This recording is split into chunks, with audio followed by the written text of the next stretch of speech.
ஸ்ரீ குருப்யோ நமஹ. தெய்வத்தின் குரல் மூன்றாம் பகுதி 231வது தலைப்பு. வைத்தியத்திலும் ஆன்மீக லட்சியம்.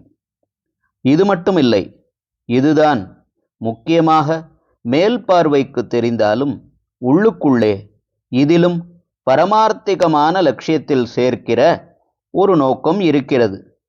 எவ்வளவோ பாபம் பண்ணித்தான் இந்த ஜென்மாவை அடைந்து அலையாக அலைந்து கொண்டு சாஸ்வத சௌக்கியத்தை தெரிந்து கொள்ளாமல் உழன்று கொண்டிருக்கிறோம். இப்போதாவது புண்ணியங்களை பண்ணி பாபத்தை கரைக்க ஆரம்பிக்க வேண்டாமா? புண்ணிய காரியங்களை, அநேக தர்மங்களை பண்ணியாக வேண்டும். அவற்றை இந்த உடம்பு இருக்கும் பொழுதுதான் செய்ய முடியும். ஷரீரம் இருந்தால்தான் பலவித பரோபகார பணிகளை செய்ய முடியும். இருந்தால் மட்டும் போதாது, பலமுள்ளதாகவும் இருக்க வேண்டும். அப்போதுதான் பிறருக்காக நிறைய சிரமதான் பண்ணி பாபத்தை கரைத்து கொள்ள முடியும்.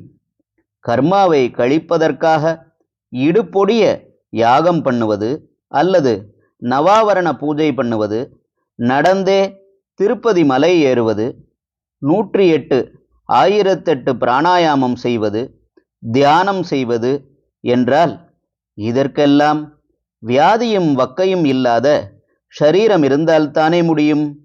நாம் நோயும் நொடியுமாயிருந்தால் பிரத்தியாருக்கு வேறு எத்தனை கவலை? அவர்களை மெனக்கிட வைத்து எவ்வளவு சிரமம் கொடுக்கிறோம். நமக்கு தேக உபாதை இருக்கிற போது ஈஸ்வர தியானம் எப்படி ஒருமுகப்பட்டு பண்ணுவது? ஜுவரம், பல்வலி என்று வந்தால் எப்படி பூஜை பண்ணுவது? ஷரீரத்தில் சக்தி இல்லாவிட்டால் சார்தாம் என்று ஒவ்வொரு திக்கின் கோடியிலும் ஒரு க்ஷேத்திரமாக ஏகப்பட்ட புண்ணிய ஸ்தலங்களையும் புண்ணிய நதிகளையும் கொண்ட இந்த தேசத்தில் எப்படி க்ஷேத்ராடன தீர்த்தாடனங்கள் செய்வது? உடம்பிலே வலி அசக்தமென்றால் ஜபம் செய்ய முடியுமா? யோகம் முடியுமா? நிஷ்டை எங்கே? ஞானம் எங்கே?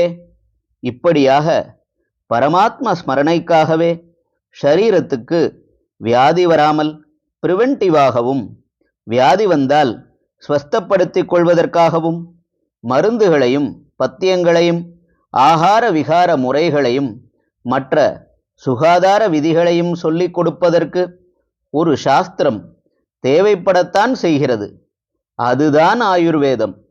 தர்மசாஸ்திர விதிகளின்படி ஒருத்தன் சுத்தமான வாழ்க்கை நடத்திவிட்டாலே பிரிவென்டிவ், எந்த வியாதியும் வராது. ஆனாலும் வைத்திய சாஸ்திரமும் இதில் கொஞ்சம் செய்ய வேண்டியதாயிருக்கிறது. ஹரஹர சங்கர, ஜெய ஜெய சங்கர. தெய்வத்தின் குரல் மேலும் ஒலிக்கும்.